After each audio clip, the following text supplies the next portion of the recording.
Let me take you back to the year of 1972. 2 years of 42P being out of high school and roaming around the deuce with Big Al. Now, we were hanging out one day, walking up the street, and we saw an ad for this movie, The Wrath of God, which was co-billed with an old spaghetti western with Jeffrey Hunter called Find a Place to Die. Of course, I looked at this thing and I said, man, this looks cool. Look, it's Mitch with a machine gun and all kinds of other stuff. And of course, Al's like, I don't want to go see a religious movie. I'm like, do you think this is fucking religious? I mean, come on. We both dig Mitch. So, of course, I had to talk him into it. That and buying a nickel bag from somebody so we could tune up before the show. We ventured in and checked out The Wrath of God, which starred not only Robert Mitchum, but Frank Langella, Rita Hayworth, Emmett Kehoe, Victor Buono, John Calicos, and others. Yeah, really cool movie directed by one of my favorite directors, Ralph Nelson. And let me switch out here.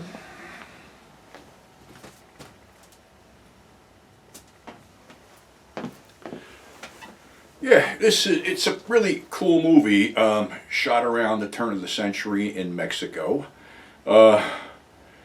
Kehoe is an adventurer that's part was in the IRA, I believe. He was one of the Black and Tans or something like that. He's been down there doing some nefarious stuff, where he runs into Father Van Horn, played by Mitchum, who's some kind of priest who gives last rites to a bunch of men who are about to be executed. Also in the mix is Jennings, played by Victor Buono, who is another con artist that tries to get Kehoe involved into some...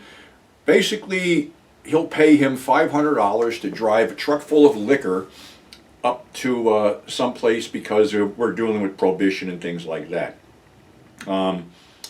What happens is he runs into Father Van Horn, who broke down on the road, and they share a drink, and Kehoe changes his tire for him. Emmett gets to his destination only to find out that the person he's supposed to deal with is hanging by the neck in the back of the stockroom, and there's a bunch of, for lack of better words, Mexican revolutionaries that are waiting for the guns. He has to get paid, but he decides discretion is the better part of valor. Time to leave. So they don't let him leave, but in the interim they're basically trying to rape a mute Indian girl, which he takes umbrage to, and he tries to break it up, but he's knocked unconscious. They have him hanging by his neck, and they're going to, like, basically, when he lets go, he's going to die. But then enter Father Van Horn with his valise. And they ask him what's he's doing here, and he goes, I do have credentials. He reaches into his valise and pulls out a Thompson submachine gun and mows them all down. They have to get out, and the mute girl Chella is their ticket out because she knows the back roads. So they take off in Father Van Horn's Model T or whatever the fuck this car is. And being that she knows the back roads, she unfortunately takes them right through a bunch of Mexican soldiers who get in hot pursuit, and they are captured, and one of them takes umbrage that Father Van Horn may not be a real priest and tells him to take off his collar and his frock.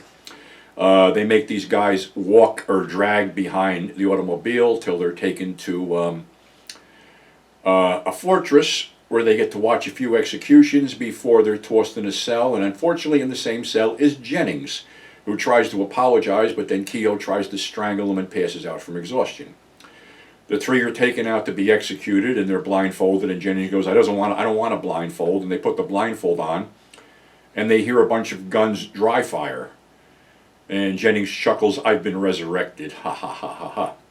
Well, the colonel, whose name is Santilla, played by John Calicos, tells them that basically he owns them, and he has gone through Father Van Horn's valise and has found, I believe it was $58,000 in various currencies, which he will split between the three of them if he does a little errand for them. And the errand is for him to take out this bandit La Plata, played by Frank Langella, who was really over the top in this because La Plata is insane. And the other thing is, La Plata hates priests. So, being that they're stuck with this whole situation, a cover is put up for Jennings and Kehoe to be mine people that know underground mines, because there's a silver mine that La Plata wants to reopen so that he can finance his revolution. One of La Plata's underlings is, I believe it's, what the hell was his name? Might have been Charo or something like that, played by Gregory Sierra from Barney Miller, who plays a total scumbag in this one too. They arrive in town, and the La Plata is very upset to find out that they have brought a priest into town. Jennings tries to blow it off as, you know, we picked up this man of the cloth hitchhiking in, and La Plata wants him gone. But his mother, played by Rita Hayworth, the senorita, is religious and wants the priest there. Well, in the interim, they inspect the mine, and there's a cave-in, and Van Horn goes in and basically saves a couple people and gives last rites to a couple people who are dying. And to piss off La Plata, he says, we're going to have a mass tonight to celebrate, you know, the passing of the people who died. La Plata is incensed by this whole thing. La Plata is also realizing that Jennings and Kehoe knows about as much about mines as he knows about brain surgery. So the whole thing is they have to knock off La Plata, who has 9 lives, and that would get them out of there. Well, they do a couple things, but unfortunately, Kehoe, who would save this girl Chella, when you save this certain group of Indian tribe, they're bound to you for life. So she doesn't want Kehoe to be involved in this action. So basically, she kidnaps him, and they're waiting for the raid to come in, because La Plata swore he would come in and wipe out just about everybody, and he's holding people prisoner in the church. Basically, there's a bloody shootout. Jennings is blowing people away with shotguns. Van Horn's using a machine gun. They don't get La Plata, but they get a lot of other people, and now there's a standoff because La Plata has all the villagers, including Chella, trapped in a church, and he's basically going to kill one every 30 minutes until he gets his hands on Van Horn. And to emphasize this, he takes an orphan that Van Horn befriended and made an altar boy and shoots him in the back. So Van Horn goes in with a couple tricks, but they also trick out the car and tell Jennings that at a certain signal they want to ram the front gates and take out La Plata. Well, Jennings is just about sitting there going, well, you know, I can take off, and then he changes his mind and charges in. Van Horn had a trick. He had a crucifix that was a switchblade, but he threw it, and unfortunately La Plata replaced himself with a double dressed like him. So now they have Van Horn tied to a concrete cross with barbed wire. Jennings bursts through the gate, firing a machine gun with one hand and driving the car with the others, and the rest of them are coming in, including Kehoe. Charo shoots Jennings a couple times, but then they lock up, and Jennings pulls out a hand grenade while bear hugging Charo, and looks at him and goes, and life is just full of many surprises, and pulled a pin. Van Horn is trying to knock the cross down, and what happens is, I believe that his mother actually shoots La Plata. La Plata's mother shoots him, and Van Horn wiggles the cross, so basically La Plata is trying to get up and kill more people, and the cross falls on him, pinning him with one of the arms to the ground. I love the film. The film is violent and bloody, and I don't really give it, you know, my description isn't really giving a lot, but it's one of those lost films because it was only available from Warner Archives on a manufactured on demand DVD-R. Of course, there's a lot of backstories.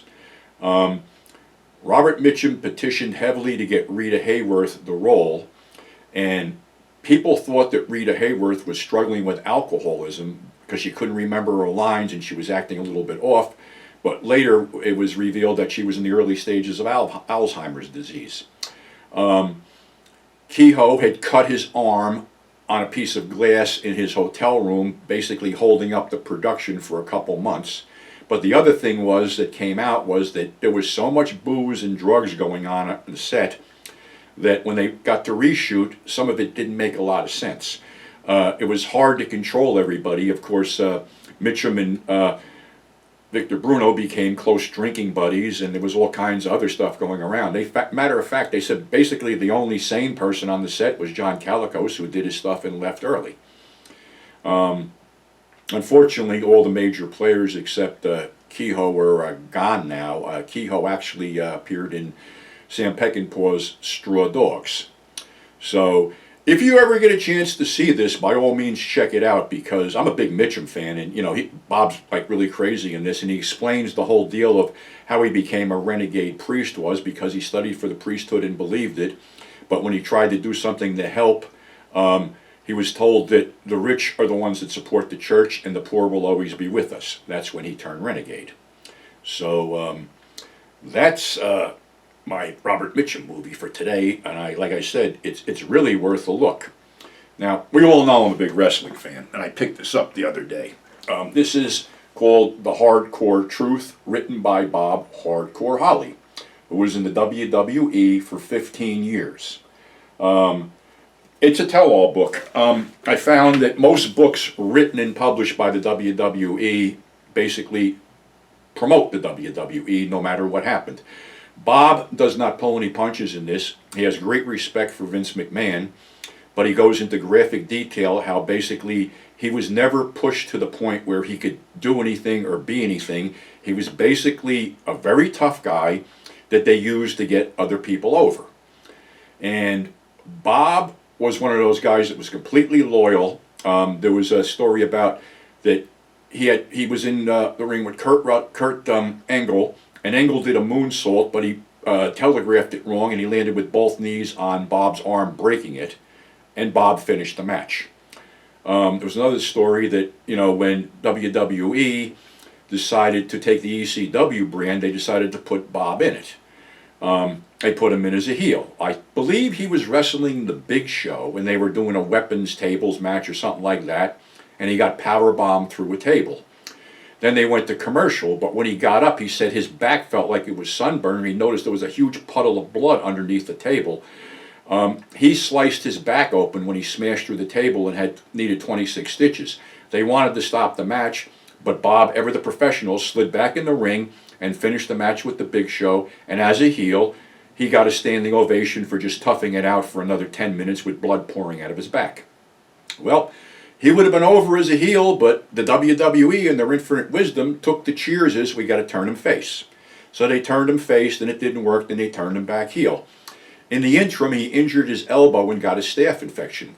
He wanted to take time off to get the surgery done, but they insisted that he be on the European tour because they said they had a spot for him.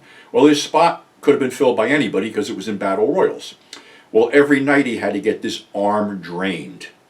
It got blown up, and finally he said, I got to go back. He got to go back.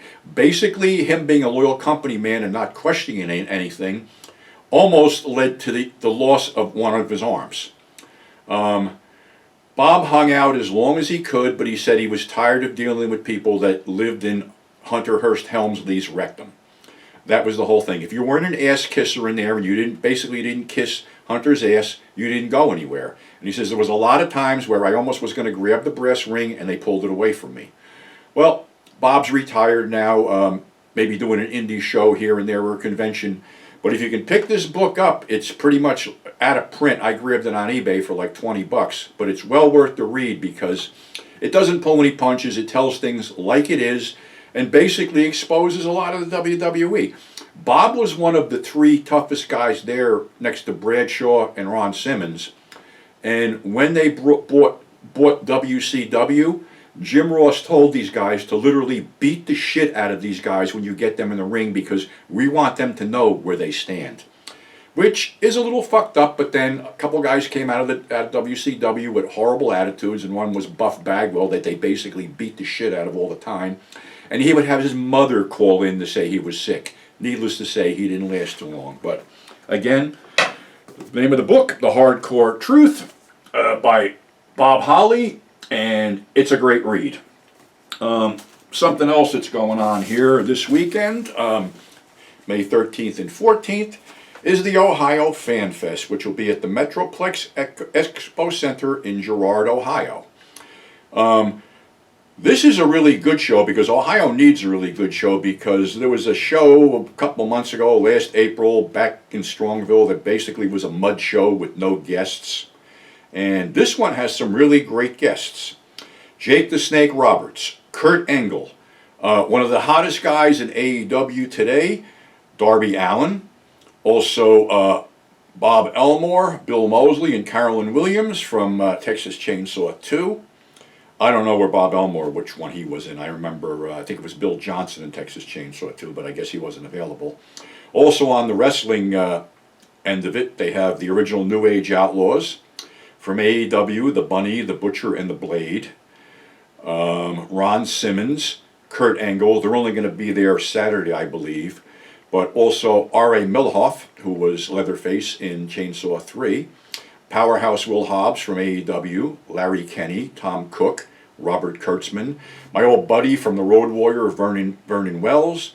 Mark Holton, Rob Mello, and probably a few surprises. Again, this is at the Metroplex Expo Center in Girard, Ohio. The dates are, I believe, May 13th and 14th, Friday and Saturday. Saturday seems to be the day to go because that's when all the stars are going to be there. So please get out and support the show because Ohio needs a good convention because the conventions around here of late haven't really been up to par. So again, I thank you for tuning in. I thank you for subscribing. There's a lot of stuff in the works for this summer, including the resurrection of a new magazine that will replace Grindhouse Purgatory, and we'll have more on that as it develops. So until then, stay safe. Thanks for subscribing. Tell your friends about it, and we'll see you on the flip side.